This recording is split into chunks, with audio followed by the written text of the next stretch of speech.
Hey there, viewers. Welcome back to the Self-Made Auto Channel. That's our 2004 Hemi Dodge Ram. It's got the big 5.7 Hemi in it. Money light's on and it runs pretty rough. It feels to me like it has a pretty obvious misfire, and I'm hearing some mechanical stuff under the hood. Whether it's a broken valve spring or rocker arm, something mechanical. I don't know yet. I haven't gotten that far. It's got the Altel plugged in. We're going to let that get all fired up. See if it will tell us which cylinder is misfiring, perhaps give us some guidance there. And the other thing I noticed is when I crank it over, the cadence to the engine isn't even. You know, I don't hear even bumps on all 8 cylinders. Sounds like one is not contributing. So between that and the mechanical noise I hear, my heart's telling me, yeah, probably got a broken valve spring. But let's see if we can just prove it out. Last thing you want to do is go rip off all the valve covers only to find out you're wrong and then have to put it all back together. All right, so we have 2 codes. We've got a O2 low voltage code downstream, and then we've got a cylinder 3 misfire. So there, we got some direction. I don't know if there's a misfire graph on here. Altel's kind of weak on older Chryslers. Injector kill test, we could use that. That would tell us. Sometimes they'll say, you know, which cylinder is misfiring. That's how Snap-on. Snap-on's pretty good on these older Dodges. Because I doubt when we go to live data, I don't think we have any misfire counters in there on Dodges. We'll just check real quick. We're right here. And then probably what we'll do is we'll do a relative compression to see if that all kind of coincides with itself. Yeah, no misfire. Didn't think so. Thought it'd be worth a look anyways here. And I don't think they call it anything else.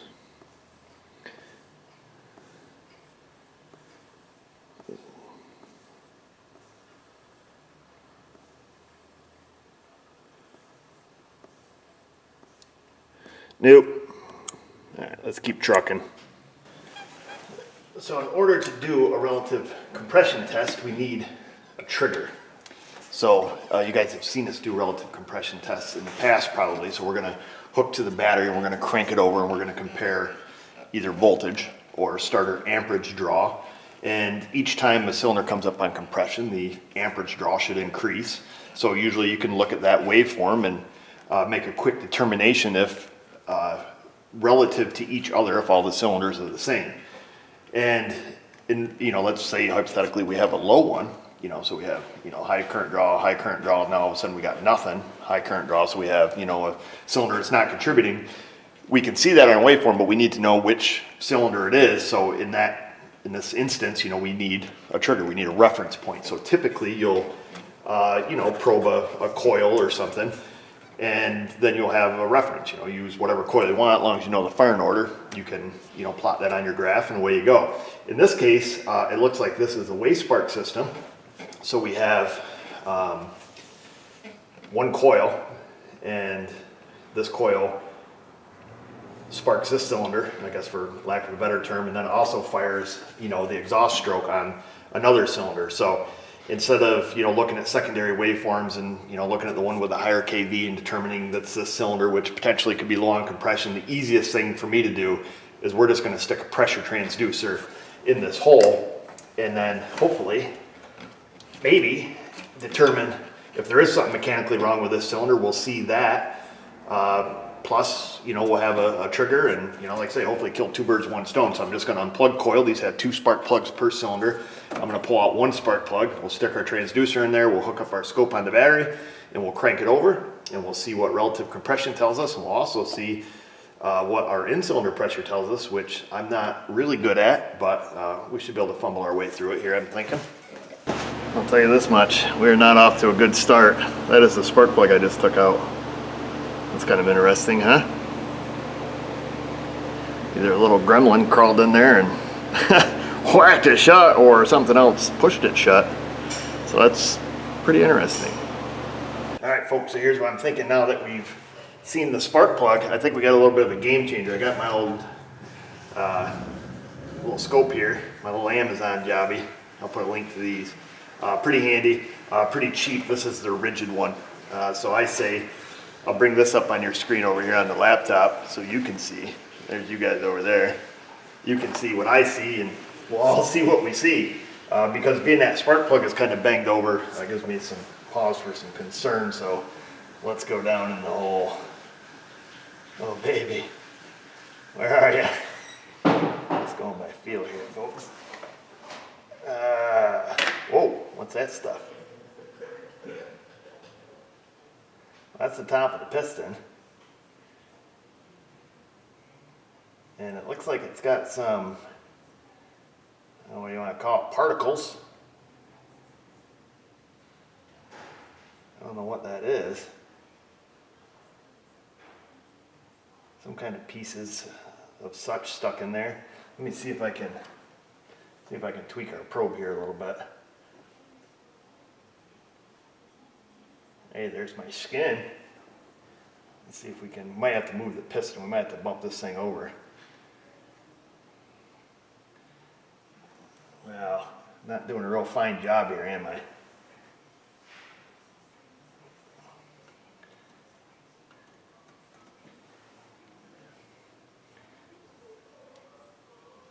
I just want to turn the dang thing.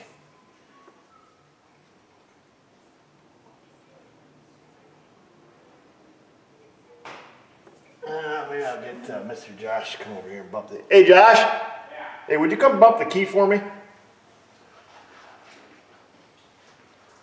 Just bump it, and then it does have the ability to start, which I don't want, so just bump it and make sure you're taking shutting the key right back off for me, would you? Okay.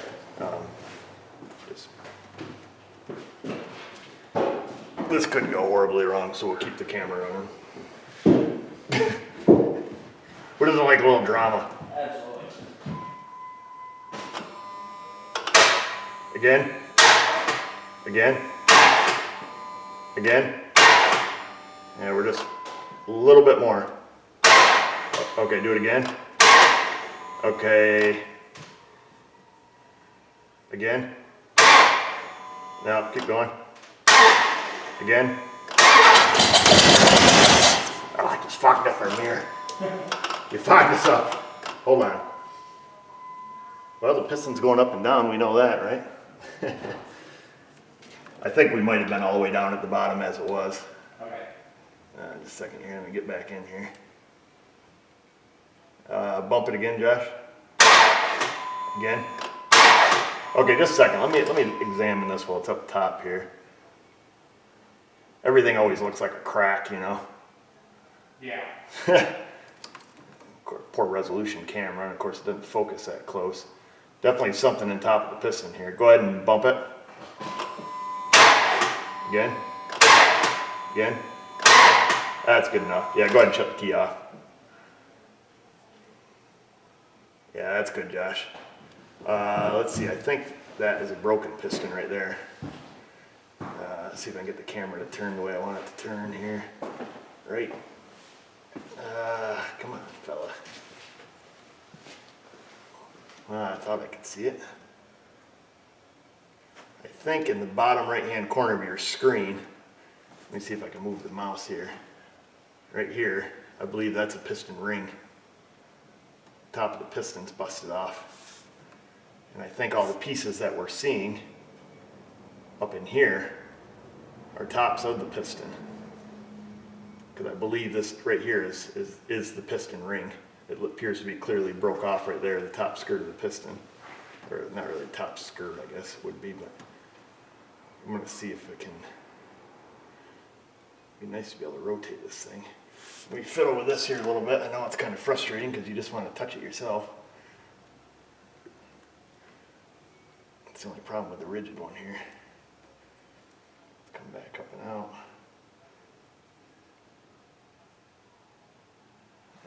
Can't really get a good enough rotation on it to get where I want to get. But I believe that is a pretty long piece though, right? Yeah, it is. But there's a lot of damage on top of that piston, and being that our spark plug is smashed over, that's the only thing that's plausible. Whether the valve springer is broke or not, I guess is kind of irrelevant at this point. Seeing this kind of damage. But yeah, that is a pretty big broken piece right there.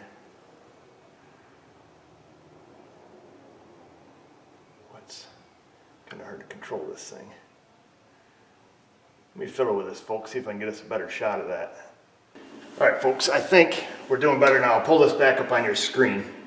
So we're looking back at the piston, and this is where we saw that break, and assuming this is the piston ring and the top of the piston is actually broke off, I think I can rotate this.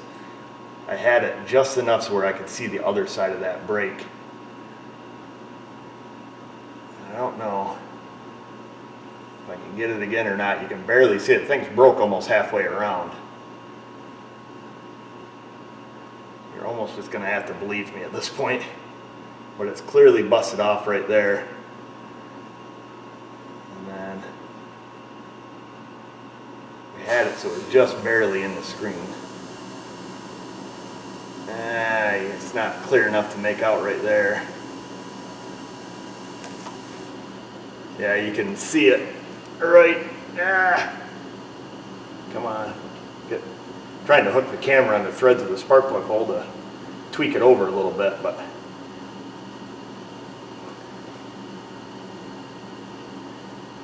you can just barely make it out up in this corner. Once in a while I could get it to come into frame here. Yeah, right up there you can see where it's busted off. I did have a pretty decent shot, but then I had to let go to turn the camera on. So yeah, right up there by my cursor, you can see that's the other part of the top of the piston that's broke. So, and then it's broke there. And, you know, obviously all the other damage you see on there. Really no sense in going much further with this one. You know, 2004, a lot of miles on it. You know, what caused it? I don't know. You know, did it drop a valve and things went in here and got all bashed to pieces? I don't know. But definitely lots of parts on there. Piston's definitely broke. The top of it's broke anyways. Part of it's broke. It doesn't really matter. A little bit of your piston breaks. Everything's broke at that point. Oh gosh. Ooh, ah. Sorry folks, I guess that's it. I was hoping it was going to be something fun and exciting, but it was just plain old junk. It's broke. And there's really no sense in going any further. You know, there's mechanical damage on the spark plug, which led us to just, you know, going down the hole with a Borescope, seeing what we saw. There's not too much that can peen the end of your spark plug over. Either you do it when you put it in, or something gets on top of the piston that puts it in for you. So either way, it's not good. 16-year-old New York truck, you know, a lot of miles. At this point, I would not pull the head. I wouldn't, you know, try to find the root cause as to, you know, what came first, you know, chicken or the egg. You know, did a, you know, valve spring break and then valve dropped and got on the piston and bashed stuff up. You know, I don't know. Usually when a piston looks like that, the mating half of the head looks just like that too. So it wouldn't be my advice to, you know, pull the head, you know, to get a closer look, to look at the cylinder. Can you do a one-cylinder overhaul? Probably not. At this point, I would say, you know, these engines are a dime a dozen. I'd, you know, slap a used engine in it, put a reman in it, rebuild this one, junk the truck. You know, there's lots of options that you can do. I'll leave that up to the customer. I'm not going to waste any more of his time or money, and just tell him what I saw, and we're going to move on. So I'm sure there'll be a lot of theories in the comments. That's what happens. So why don't you guys move on down there to the comment box and give me your theory, question, comment, or criticism. While you're down there, subscribe and ring that bell. And just remember, viewers, if I can do it, you can do it. Thanks for watching.